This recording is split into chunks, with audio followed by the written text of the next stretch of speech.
au terme de ce Conseil présidentiel territorialisé.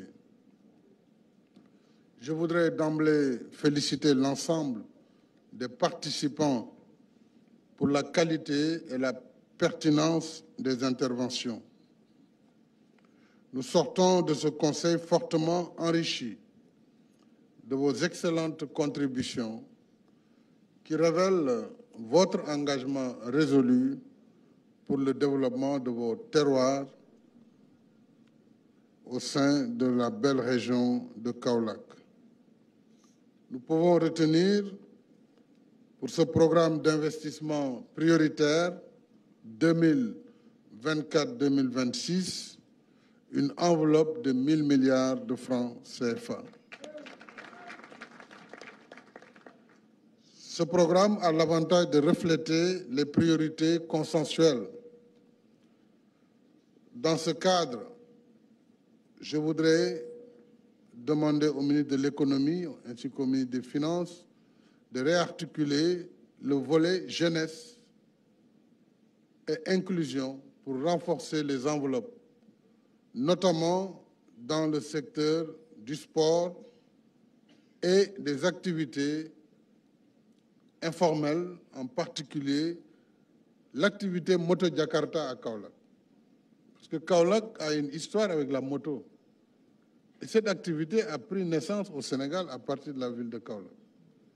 Donc aujourd'hui, plus de 7000 jeunes, peut-être même plus, travaillent dans cette activité.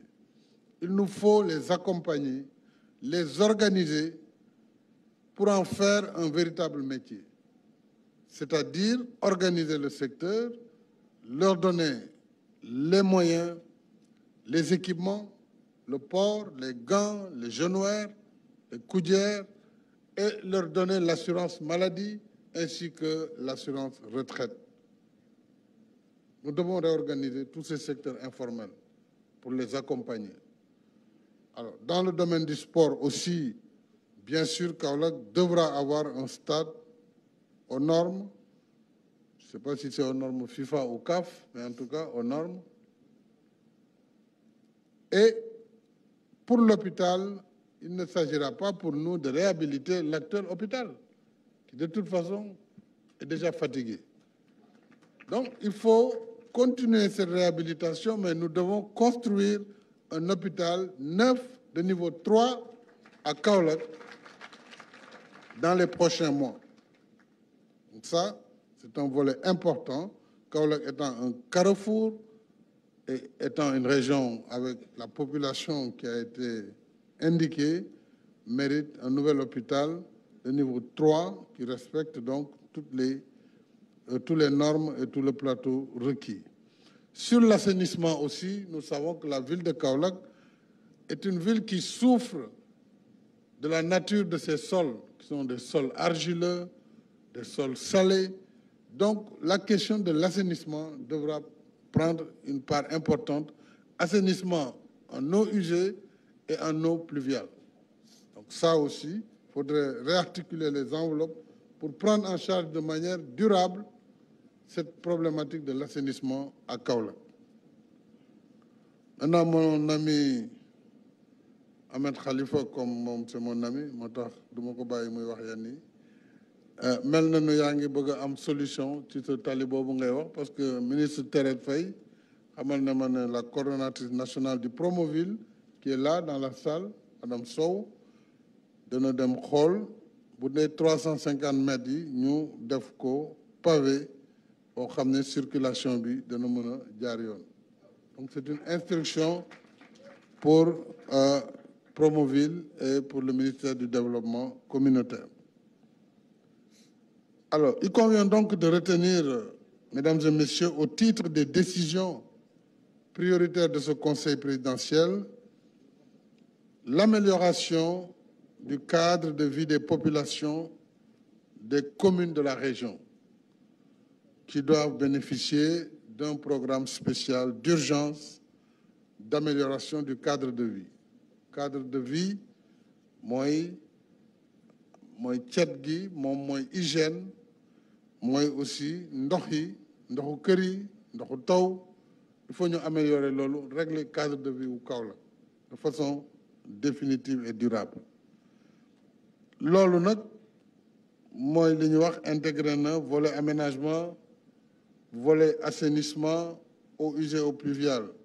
Am na lu ñu ci jot a tàmbali avec le Promoville, mais dinañ ko yaatal sur l'ensemble du périmètre communal de la ville de Kaolack. War nañu yokk aussi programme 100 000 logements yi fii ci Kaolack donc il faut ñu xool assiette yi maanaam suuf bu ñuy mën a développer programme yooyu la ñu mën ko def parce que Kaolack am na capacité bi donc assiette bi bu ñu ko réglé ministre de l'urbanisme dina mën a renforcer loolu.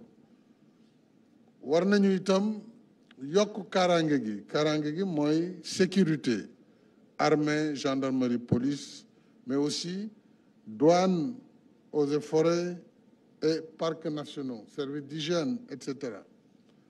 Loolu mooy volet 3 PSE war nañ ko renforcer ci programme bi di ñëw.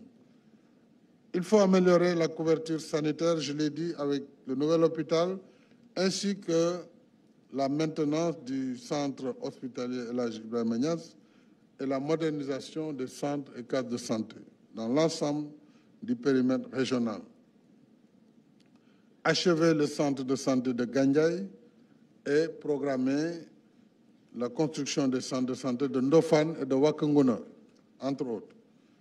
Quatrièmement, accentuer le développement de la carte sanitaire, éradiquer les abris provisoires dans les lycées et en milieu rural et augmenter la montée en puissance ou accélérer la montée en puissance de l'université El Hadji Ibrahima Niass USSEN, qui donne une nouvelle vocation académique et agricole à la région de Kaolack, qui va au-delà de la région, puisque USSEN va jusqu'à la région de Fatick et jusqu'à la région de Kaffrine. Donc c'est un pôle territoire, une université pour un pôle territoire qui est l'ancien Sine Saloum. Donc c'est une université importante, Monsieur le ministre, dont les budgets doivent être aussi mis à niveau par rapport à nos ambitions pour cette université. Il s'agira de renforcer la mise en œuvre des programmes agricoles et d'élevage dans une maîtrise du foncier. Vous le savez, on va restituer 150 hectares à Mbadakhoune et pour l'aéroport également, 200 hectares seront repris pour pouvoir alléger les agriculteurs et populations concernées. Il nous faut accompagner la production de matériel agricole dans la région, puisque c'est le bassin agricole, au-delà du bassin arachidier. Parce que Kaolack produit beaucoup de riz.